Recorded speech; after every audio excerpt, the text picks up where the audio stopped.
प्रातः स्मरणीय पूज्य गुरुदेव को 3 बार नमोस्तु नमोस्तु नमोस्तु। आपके चरणों की धूल और आपका आशीर्वाद जीवन पर्यंत मुझ पे बना रहे, ऐसी मैं आशा रखता हूँ।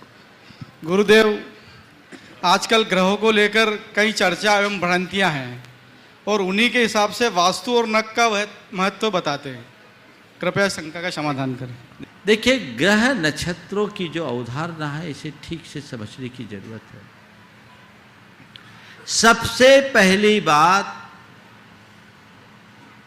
ये अपने जेहन में बिठाल दीजिए कि ग्रह नक्षत्र हमारा बिगाड़ सुधार कुछ नहीं करते।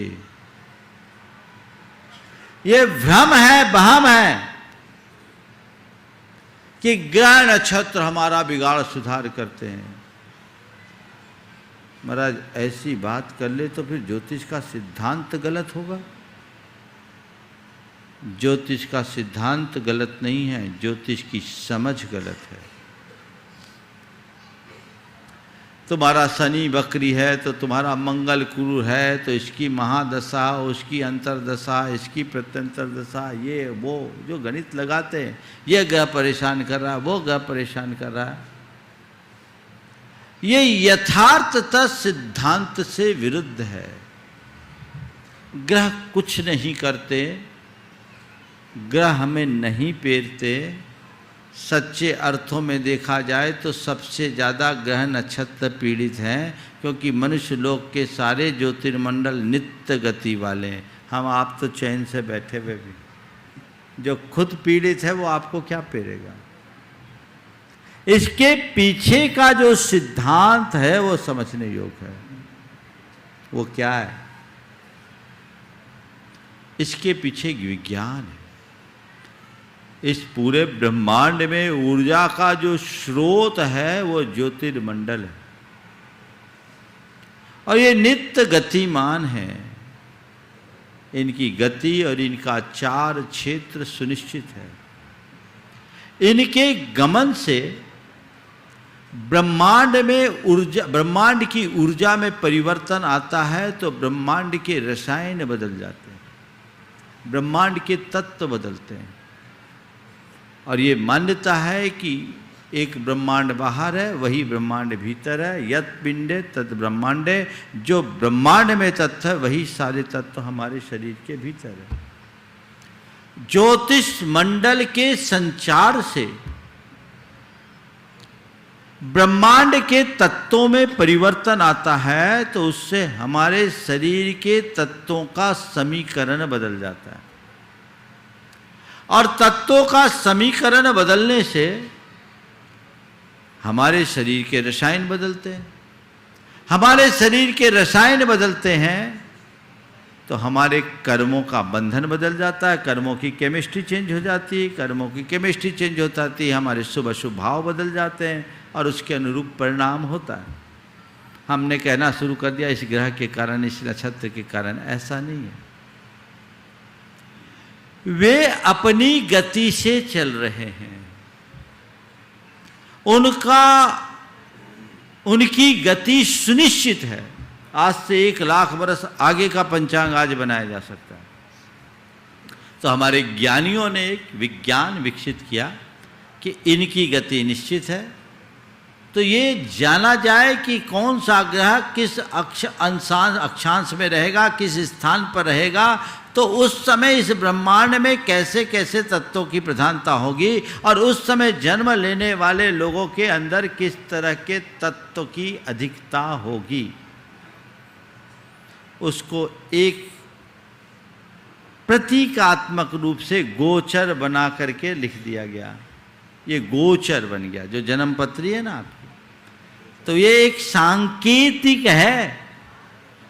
वहां कोई ग्रह नक्षत्र नहीं है, वह केवल संकेत।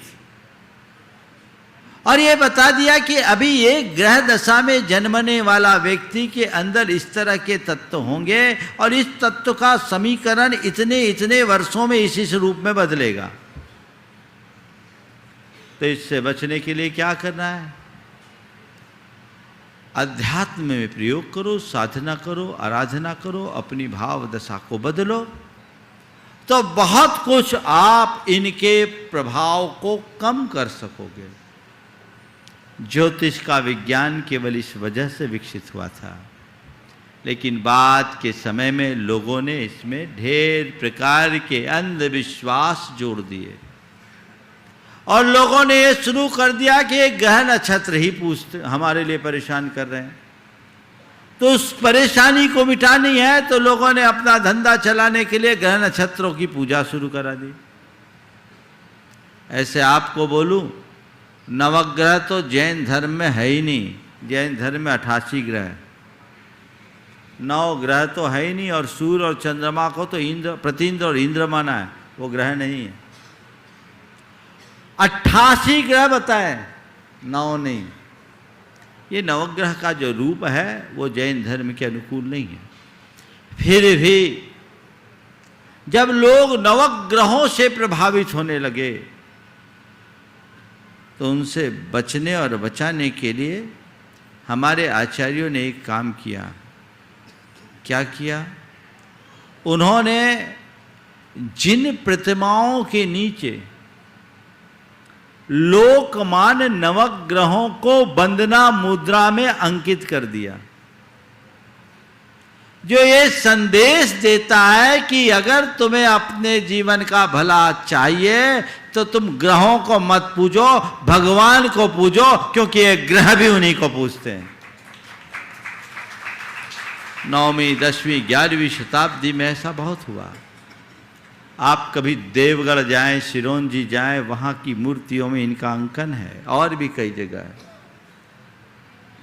ये चला, फिर धीरे धीरे धीरे लोग अपने ज्ञान का इस्तेमाल करने लगे और ग्रह दोष समन के लिए तीर्थंकरों की साथ मैत्री मिला करके अलग अलग तीर्थंकरों को अलग अलग की आराधना को ग्रह शांति के लिए जोड़ दिया गया।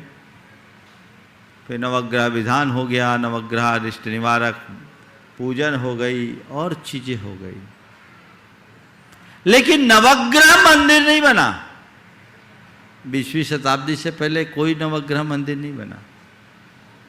लोगों का रुझान उधर हो गया तो एक भ्रम हो गया। आज नवग्रह मंदिर भी बनने लगा। मानता हूं वो तीर्थंकरों की प्रतिमा ही है, लेकिन मेरी दृष्टि में ये ठीक नहीं है। क्यों? क्योंकि इससे एक बड़ा खतरा है। आने वाले समय में हमारी पीढ़ियां इन 9 को छोड़कर और कोई को नहीं पूजेगी, और उनकी पूजा भी परिग्रह निवारण के लिए नहीं, ग्रह निवारण के लिए करेगी। और एक संभावना ये हो जाए कि इन्हीं तीर्थंकरों को 9 ग्रह न मान ले तो जकड़ लेंगे, इसलिए नहीं होना चाहिए। अरे भगवान का स्मरण करो, भगवान की पूजा करो, भक्ति करो। सब जितनी भी तुम्हारे जीवन की बाधाएं हैं पाप के उदय में है, पुण्य से ही कटेगी। लेकिन एक बात और गांठ में बांध के रख लेना, तुम चाहे कितने ग्रह को पूजो, चाहे जैसी देवी देवताओं को पूजो, और चाहे भगवान को भी क्यों ना पूजो, कर्म के तीव्रोदय में कोई निमित्त काम नहीं आता।